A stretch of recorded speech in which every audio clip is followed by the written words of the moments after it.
नमस्कार। मुद्दा तो है मैं आपका स्वागत है। मैं हूं आपके साथ ब्रजेश चौक से। आज मुद्दा है गुजरात का चुनाव परिणाम, लेकिन हम बात करेंगे इसके मध्य प्रदेश में इफेक्ट की। गुजरात विधानसभा चुनाव के परिणाम से बीजेपी उत्साहित है। प्रदेश के जो नेता गुजरात प्रचार में गए थे वे भी गदगद हैं कि इस प्रचंड जीत में उनका भी योगदान रहा। गुजरात के आदिवासी इलाकों में मिली जीत से बीजेपी को उम्मीद जागी है कि मध्य प्रदेश में भी उसे आदिवासी सीटों पर बढ़त मिलेगी। लेकिन इस जीत के साथ ही बीजेपी और शिवराज सरकार पर भी 2023 में इसी तरह सफलता हासिल करने और गुजरात की तरह रणनीति बनाने का दबाव भी बढ़ा है। लेकिन सवाल यह है कि मध्य प्रदेश में बीजेपी गुजरात का फार्मूला लागू कर पाएगी और क्या मध्य प्रदेश में भी बड़ी संख्या में विधायकों को टिकट काटे जाएंगे, और इस परिणाम से क्या मध्य प्रदेश में भी कांग्रेस को अपनी रणनीति बदलना होगी, और क्या मध्य प्रदेश कांग्रेस के लिए यह परिणाम किसी खतरे की घंटी की तरह है। इस मुद्दे पर चर्चा करेंगे, लेकिन पहले देखिए हमारी ये खास रिपोर्ट।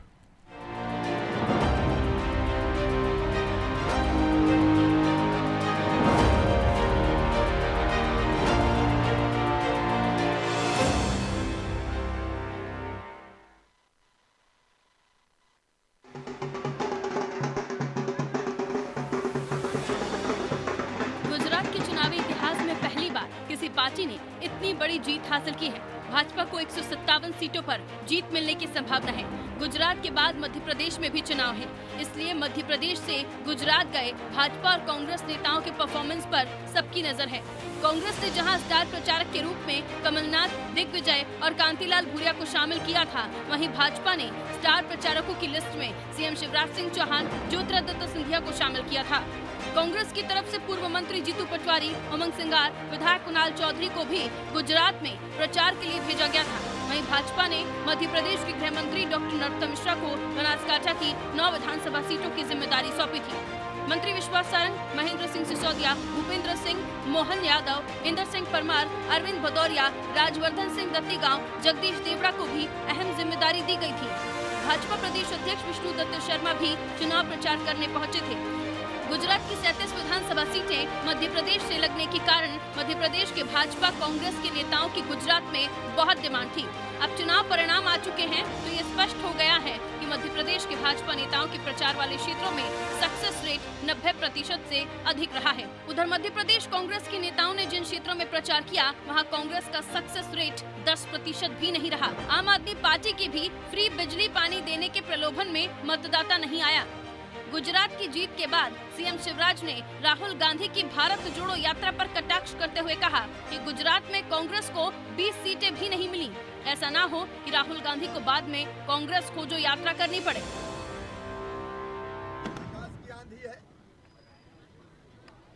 जन कल्याण की आंधी है जिसमें कांग्रेस और बाकी पार्टियां उड़ गई। अब राहुल बाबा को कांग्रेस खोजो यात्रा ना निकालना पड़े। वहीं कांग्रेस के कमलेश्वर पटेल का कहना है कि कहीं कांग्रेस को सार्थक परिणाम मिले तो कहीं निराशा भी मिली है। जहां कमी है वहां मंथन करेंगे। चुनाव परिणाम जो भी आया है ये देश की प्रदेश की जनता तय करती है।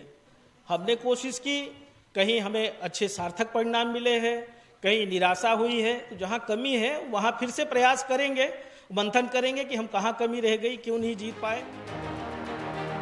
गुजरात की जीत ने मध्य प्रदेश में भारतीय जनता पार्टी के हौसले बुलंद कर दिए हैं। नरोत्तम मिश्रा ने कहा कि गुजरात का इतिहास मध्य प्रदेश में दोहराया जाएगा। बीजेपी प्रदेश अध्यक्ष विष्णु दत्त शर्मा ने भी गुजरात जैसी आंधी मध्य प्रदेश में आने की भविष्यवाणी कर दी है।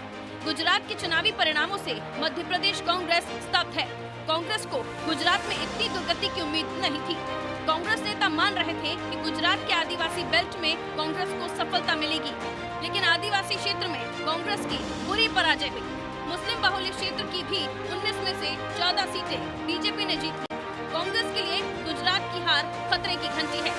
ब्यूरो रिपोर्ट, अनादि टीवी।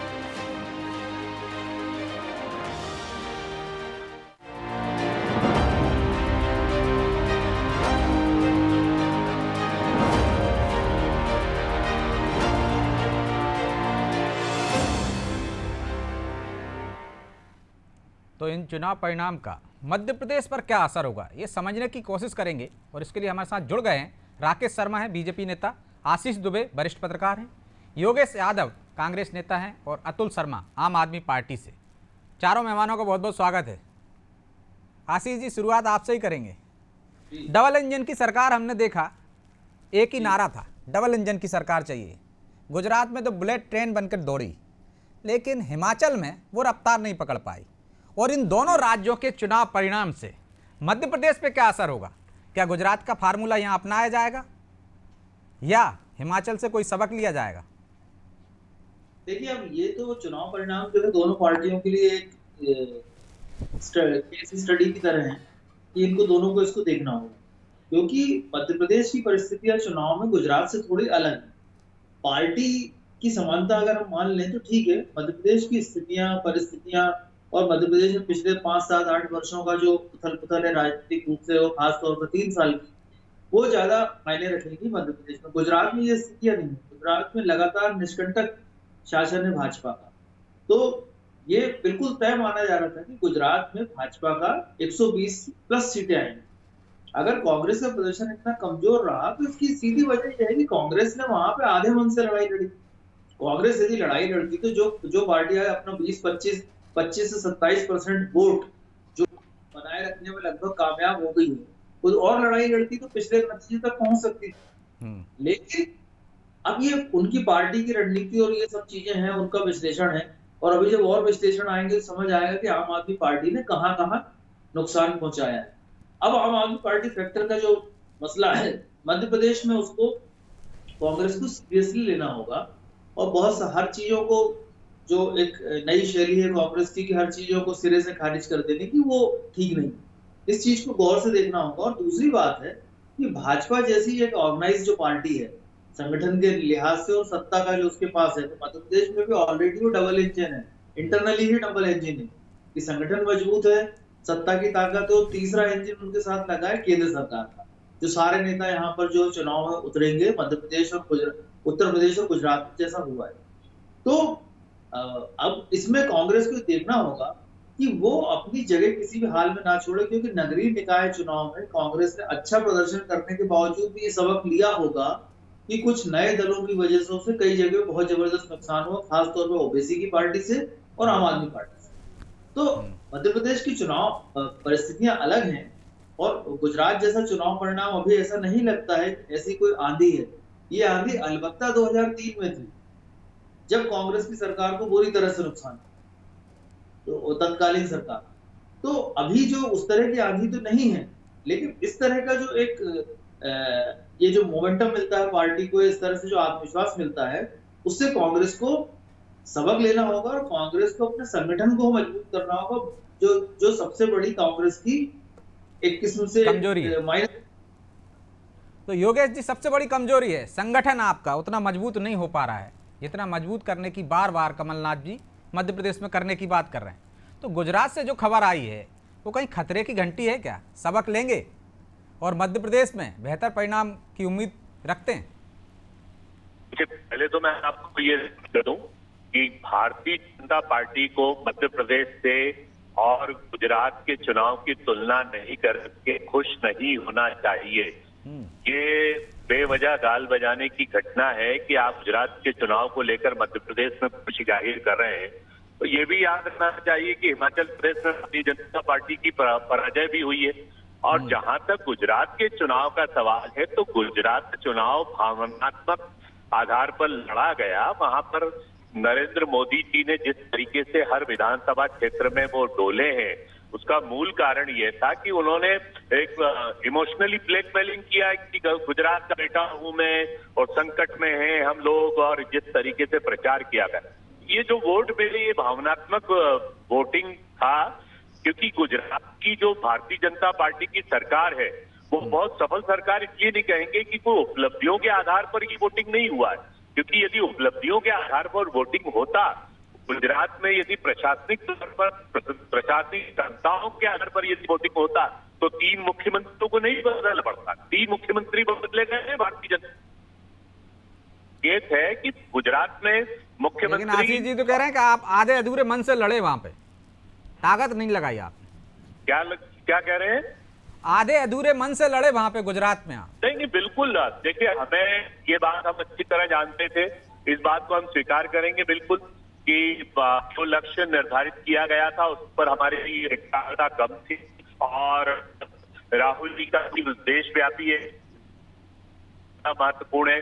तो वहां पर भी जो उनकी बैठकें हुई या वो जब गए 2 या 3 मरतबा, तो इतना वो नहीं, यदि राहुल जी उपलब्ध रहते हमेशा तो परिणाम और होते हैं। और हम वास्तव में इस बात को जानते हैं, क्योंकि जो देश जिस तरीके से प्रेम राहुल जी को दिखा रहा है और राहुल जी के साथ संपूर्ण देश चल रहा है, तो ये भी अत्यावश्यक है। आज पद यात्रा में संपूर्ण देश एकजुट होकर जो जुड़ता जा रहा है, और तुलना करना मुश्किल हो गया है कि केरल में ज्यादा भीड़ है या कर्नाटका में, या महाराष्ट्र में या मध्य प्रदेश में। अब मध्य प्रदेश के बाद राजस्थान सब रिकॉर्ड तोड़ रहा है। तो जिस तरीके से प्रतिसाद मिल रहा है राहुल जी की यात्रा को, तो वो भी बहुत महत्वपूर्ण है। देश जोड़ने की बात है। 2024 के पहले इस देश को संगठित और सुव्यवस्थित करना है, तो वो एक हमारा महाअभियान चल रहा है। तो इसके कारण ये बात जरूर रही है कि हम लोग उतना कॉन्सेंट्रेट नहीं कर पाए गुजरात को, लेकिन फिर भी। लेकिन सीएम तो कह रहे हैं कि कांग्रेस को जोड़ने के लिए यात्रा निकालनी पड़ेगी, लगता है राहुल गांधी को। मैं लौटूंगा यादव जी आपके पास। राकेश शर्मा जी भी हमारे साथ जुड़े हुए हैं, उनका रुख भी कर लेते हैं। राकेश जी, बेवजह गाल बजा रहे हैं आप, गुजरात का यहाँ कुछ असर नहीं होने वाला। देखिए, मैं तो आपके चैनल पे देख रहा था अभी, ब्रजेश भाई, जो हिंदुस्तान का बड़ा चैनल है, कि कांग्रेस कार्यालय जो है पीसीसी, वहाँ ढोल धमाके बज रहे हैं, मिठाई बांटी जा रही है। हिमाचल में 2-4-10 सीटें बीजेपी से ज़्यादा आ गई, तो उसकी खुशी मनाई जा रही है। अब ये हमसे कह रहे हैं कि गुजरात की खुशी मत मनाओ आप। अब वो पड़ोसी हिमाचल में बच्चा पैदा हुआ है और यहाँ भी कांग्रेस कार्यालय में खुशी मनाई जा रही, तो ये प्रवक्ता जी क्या कांग्रेस के लोगों को भी यही बात बोल रहे हैं क्या? ये विद्वान साथी जो कांग्रेस के, ये हो सकता है कि ये किसी और गुट से आते हों, तो बाकी गुट के लोग जो नाच रहे हैं उनकी तरफ इंगित करके। कांग्रेस में होता है, वहाँ आज़ादी है बोलने की, कुछ भी बोलो आप अपने नेताओं को। मैं एक और बात कहना चाहता हूँ कि आज तक के रिकॉर्ड इतिहास में देखिए कि गुजरात में किसी पार्टी को इतनी सीटें नहीं आई। भारतीय जनता पार्टी की नरेंद्र मोदी जी जब मुख्यमंत्री थे उस समय भी 127 सीटें आई थी ज़्यादा से ज़्यादा, और आज अगर 197 सीटों को भी हम क्रॉस करने, हाँ 157 सीटों को भी क्रॉस करने की स्थिति में चल रहे हैं, तो कहीं ना कहीं आप ये कहें कि भैया सरकार ने कुछ नहीं किया था, तो भैया 27 साल से फिर कैसे चुन रहे हैं हम?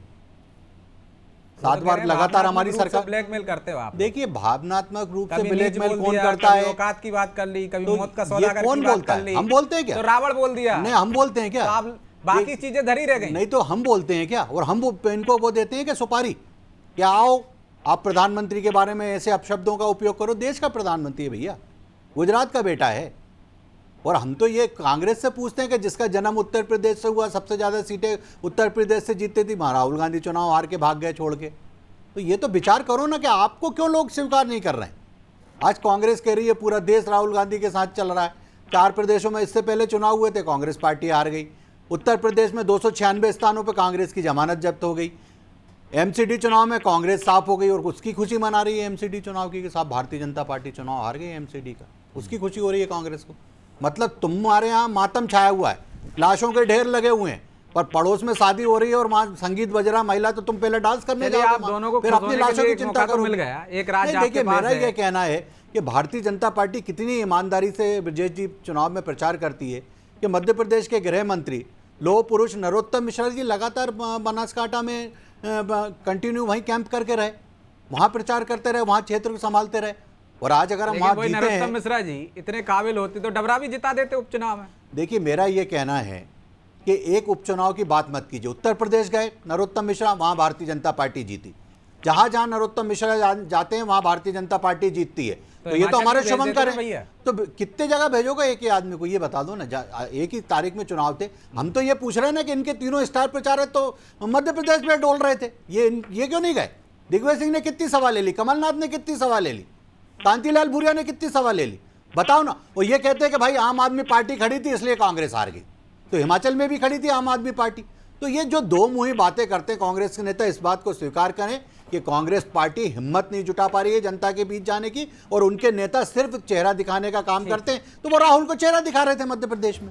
ठीक है राकेश जी, आप भी खुश हो लीजिए, आपको 157 सीटें मिली हैं गुजरात में। यादव जी भी खुश हैं, हिमाचल आ गए उनके पास। लेकिन आम आदमी पार्टी का क्या करें? दिल्ली की खुशी कफूर हो गई। दोनों राज्यों में, हिमाचल में आपने जोर नहीं लगाया, गुजरात में पूरे जोर से उतरे थे, दावे करे थे बड़े बड़े, लेकिन 5 सीटें भी नहीं हासिल कर पाए। देखिए ब्रिजेश जी, पहले तो मैं आपको धन्यवाद देता हूं कि आपके चैनल ने हमें आमंत्रित किया आम आदमी पार्टी का पक्ष रखने के लिए। अब रही गुजरात की बात, तो गुजरात में 13% वोट शेयर पहली बार चुनाव लड़कर, यानी हर 6 से 7 गुजराती जो महिलाएं और हमारे भाई हैं, तो 6-7 में से एक हमें वोट दे रहा है। तो हमारी आप रीच देखिए। और ऐसा नहीं है कि गुजरात में हमें नॉर्थ गुजरात या साउथ गुजरात या सौराष्ट्र से, हमें पूरे गुजरात से वो वोट परसेंटेज आया है, लोगों ने वोट दिया है। तो वो बदलाव चाहते हैं और हम जनता जनार्दन की बिल्कुल इच्छाओं पे खरे उतरेंगे और ये हमारा एंट्री है। और आज मैं आप सभी गुजरात के साथियों को आपके चैनल के माध्यम से बधाई देना चाहता हूं कि आज 10 साल की इस छोटी पार्टी को एक बड़ा स्तर दे दिया। आज हम राष्ट्रीय पार्टी बन चुके हैं और आगे भी जी गुजरात में आपने सूरत जीतकर ये सपना देखा कि पूरे गुजरात पे आप राज करेंगे एक दिन। ऐसा सपना आप मध्य प्रदेश में भी देख रहे हैं? कहीं आप यहाँ भी वोट कटवा पार्टी ना बनकर रह जाएं? नहीं, देखिए अब हम राष्ट्रीय पार्टी बन गए हैं तो वोट कटवा बनने की तो बात ही नहीं है और हमारा संवाद सीधे जनता से रहता है।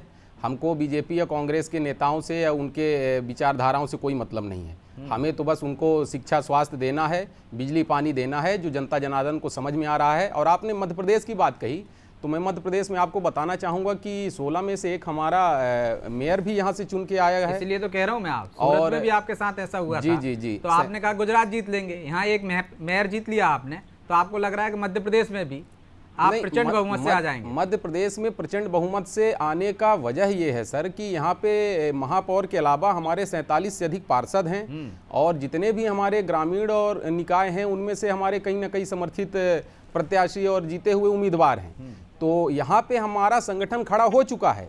हम यहाँ पे 1.5-2 साल पहले से ही चुनावी मूड में काम कर रहे हैं। गुजरात में नहीं था ऐसा? नहीं, गुजरात में भी हमने किया, हमने साल भर में वहाँ संगठन खड़ा कर दिया। 13% वोट हम लेके आए हैं। तो वो 13% वोट तो ऐसा नहीं है कि हमने खाली कांग्रेस का काटा है या बीजेपी का काटा है। 13% हमको पब्लिक पसंद कर रही है। हर 6-7 गुजराती भाई बहन में से एक हमें वोट दे रहा है। तो ये बदलाव की बहुत बड़ी लड़ाई है और आगे आने वाले समय में काटा होगा, वो तो 53% ले गए, बढ़ाई है उनका। तो हम तो पहली बार लड़े ना सर, तो 13 तो हमारा ही प्लस है। तो यहाँ भी रणनीति बदलेंगे कि उसी रणनीति पर अमल करेंगे? नहीं, रणनीति हमारी देखिए, जो हमारे पार्टी की विचारधारा है, हम शिक्षा स्वास्थ्य बिजली पानी, जनता के हित के लिए राजनीति करने वाली पहली कट्टर ईमानदार पार्टी आम आदमी पार्टी है और ये प्रूफ कर चुकी है और मध्य प्रदेश में भी हम ये करके दिखाएंगे। राकेश जी जवाब देना चाह रहे हैं? नहीं, मैं तो सिर्फ इतनी सी बात कहना चाहूँगा कि साहब केजरीवाल साहब ने कहा था कि कांग्रेस पार्टी की मात्र 5 सीटें रहेंगी गुजरात में। इसका क्या हुआ ये सब जनता देख रही है। दूसरी बात, जो वहाँ जब नगर निगम के चुनाव हुए तो उस समय आम आदमी पार्टी ने चुनाव लड़ी थी। तो ये जो कहना कि साहब हम तो 1 साल में हमने संगठन खड़ा कर लिया, तो उतना झूठ बोलना चाहिए। यहाँ वहाँ से ज्यादा मजबूत है ना भाई? बहुत मजबूत है वो हिमाचल में भी दिख रहा है सर, हिमाचल में भी दिख रहा है, वो गुजरात में भी दिख रहा है, ऐसा मध्य प्रदेश में भी दिखेगा। मेरा तो ये कहना, ये चिंता कांग्रेस को करना चाहिए कि कांग्रेस को धीरे धीरे निगलती जा रही है अजगर की तरह आम आदमी पार्टी। तो ये बार बार कांग्रेस पार्टी वाले कहते हैं साहब बी टीम है बीजेपी की। अरे आपको ख़त्म कर रही है और आप बस इसी में खुश होते जाओगे, साहब बी टीम आगे जा रही है, बी टीम। तो ये जो ये कांग्रेस है, ये सबसे बड़ा खतरा तो आपके लिए है आम आदमी पार्टी। गुजरात गई तो वहाँ आपकी हालत खराब कर दी। मैं स्पष्ट कह रहा हूँ, बड़ी संजीदगी से मेरी बात को लीजिएगा। ये भारतीय जनता पार्टी की बी टीम है आप पार्टी। हाँ, ये इन लोगों का प्रायोजित है, इन लोगों की सर अपने संगठन में ध्यान दीजिए। जो आप पार्टी को ये खड़ा किया जा रहा है और आपकी भारत जोड़ो यात्रा, भारत वोटर तोड़ो यात्रा बन चुकी है। आप हाईवे से गुजर के कश्मीर में झंडा फहराने जा रहे हैं, ना आप गाँव में घुस रहे हैं किसानों से मिलने, ना बेरोजगार युवाओं से मिल रहे हैं। नहीं है मध्य प्रदेश में जो कह रहे हैं कि महापौर है, वो तो एक निर्दलीय महापौर था जिसको आपने झेल लिया, ये हमारा महापौर हो गया। आम आदमी पार्टी का अस्तित्व सिर्फ एक व्यक्ति की धारा है, एक व्यक्ति की चाल है। आपको बहुत, आप पूरे देश में लड़ा दीजिए, आप अमेरिका में जाके चुनाव लड़ा दीजिए। योगेश जी, आम आदमी पार्टी भी उनकी बी टीम हो गई, ओवैसी की पार्टी भी उनकी बी टीम हो गई। देखिए, आप है बिल्कुल स्पष्ट है, ओवैसी की पार्टी को पूर्व पराजित और धन की सुविधा भारतीय जनता पार्टी की तरफ से दी जा रही है। ये जो वोट कटे हैं, वोट कटवा पार्टी स्पष्ट नजर आ रही है। आज भारतीय जनता पार्टी का वोट बैंक क्यों कम नहीं हो रहा है? इसलिए आप ओवैसी को लड़ाया। ओवैसी का जो कार्य है वो भारतीय जनता पार्टी का अनुवांशिक राकेश जी कह रहे हैं तो हिमाचल में भी लड़ी थी ना, वहां क्यों नहीं काट पाई वोट? MIM पार्टी जो भी ओवैसी की पार्टी है, ये भारतीय जनता पार्टी का अनुवांशिक संगठन है जिसको प्रायोजित किया जाता है। और इसमें जो भारतीय जनता पार्टी इस षड्यंत्र में जो शामिल है, एक दिन भस्मासुर बनेंगे यही लोग भारतीय जनता पार्टी के लिए। भस्मासुर बनेंगे, ये मेरे शब्द याद रखिएगा। तो आपके लिए बने हुए सर। अच्छा, लेकिन सबसे बड़ी बात है पंजाब की स्थिति देख लो, क्या हारे? कांग्रेस एक अपने आप में आंदोलन है, कांग्रेस समाप्त हो नहीं सकती। माननीय मुख्यमंत्री जी कह रहे थे कि भारत खोजो यात्रा, कांग्रेस खोजो यात्रा निकाल। अरे खोजने की क्या आवश्यकता है? गांव गांव कांग्रेस है, हर घर कांग्रेस है।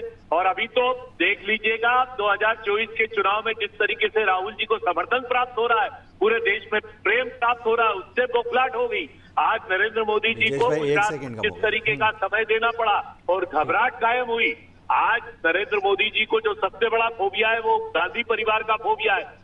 सोनिया गांधी, राहुल गांधी, प्रियंका गांधी, इसके अलावा वो अपने लेक्चर में तीसरे का नाम ही नहीं लेते हैं, उनको डर लगता है। अब वो नाम केजरीवाल का क्यों नहीं लेते, वो ओवैसी का क्यों नहीं नाम लेते? क्योंकि ये सब बी टीम है भारतीय जनता पार्टी जो कांग्रेस मुकाबले में हो ना, पूरे देश में हो, वो तो कुछ राज्यों तक सीमित है। नहीं तो जब दिल्ली में चुनाव लड़ते हैं तो केजरीवाल का ही नाम लेते हैं। राकेश जी जवाब दे रहे हैं, उन लोगों से क्यों नहीं मुकाबला करते, उनके बारे में क्यों नहीं बोलते? आम आदमी पार्टी के बारे में, ओबीसी की पार्टी के बारे में, कांग्रेस के पीछे हाथ धो के क्यों पड़े हो भाई आप लोग? ब्रजेश भाई, सबसे पहले तो एक बात का जवाब कांग्रेस से दिलवाएं कि इनके सबसे बड़े नेता राष्ट्रीय चिंतक दिग्विजय सिंह ने सुबह आज प्रेस वार्ता में कहा 11:15 बजे कि ईवीएम के कारण भारतीय जनता पार्टी चुनाव जीत गई गुजरात में। इस बात का जवाब है कि हिमाचल में कांग्रेस पार्टी कैसे जीत गई? वहाँ क्या बैलेट में ठप्पे लगे थे क्या? उन पे कब्जा कर लिया था क्या आपने? शर्म आना चाहिए कि राहुल गांधी प्रचार करने की हिम्मत नहीं जुटा पाए। स्टार प्रचारक तीनों मध्य प्रदेश की सड़क पे घूम रहे थे, और आप जो कह रहे हैं ना कि आंदोलन चल रहा है, सड़क पे आंदोलन चल रहा है, आप सड़कों पे ही छोड़ दिया है जनता ने आपको। मैंने कहा 296 स्थानों पे आपकी उत्तर प्रदेश में जमानत जब्त हुई। पश्चिम बंगाल में आपकी कितनी सीटें थी? आज क्या स्थिति है आपकी? कब तक आप बाकोवर देते रहेंगे सर? ममता बनर्जी को आपने बाकोवर दिया कि ममता जी जीत जाए, भाजपा हार जाए। आप भारतीय जनता पार्टी के फोबियों से पीड़ित हैं, और माननीय नरेंद्र मोदी जी ना सोनिया जी का नाम लेते हैं, ना राहुल जी का लेते हैं, ना प्रियंका वाड्रा का। इनका नाम लेने की जरूरत नहीं है, क्योंकि इनका नाम है लेने से कांग्रेस ही डरने लगे।